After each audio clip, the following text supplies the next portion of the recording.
ایک دن ایک فقیر کسان اپنے کھیت میں کام کر رہا تھا۔ وہ بہت غریب تھا، مگر اس کا دل بڑا ہی نرم تھا۔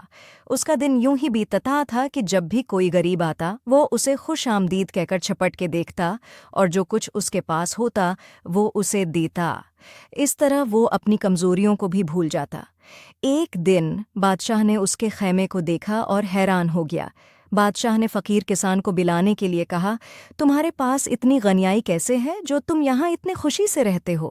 فقیر کسان نے جواب دیا، میرے پاس کچھ زیادہ نہیں ہے، مگر جو کم بھی ہے وہ بھی دوسروں کے ساتھ تقسیم کرنے میں میری خوشی ہے۔ بادشاہ نے حیران ہو کر پوچھا، تو اتنا کم کیوں کرتا ہے؟ فقیر کسان نے مسکرا کر جواب دیا، مجھے یقین ہے کہ جو کم میں کر رہا ہوں اللہ مجھے زیادہ دے گا۔ بادشاہ نے فقیر کسان کو بہت پسند کیا اور اس نے اسے درختوں اور زمین دے دی۔ اس کے بعد بادشاہ نے فقیر کسان کو اپنے محکمے میں بلایا اور اسے اپنا دوست بنایا۔ جو کچھ ہم دوسروں کے ساتھ تقسیم کرتے ہیں اللہ ہمیں زیادہ دیتا ہے۔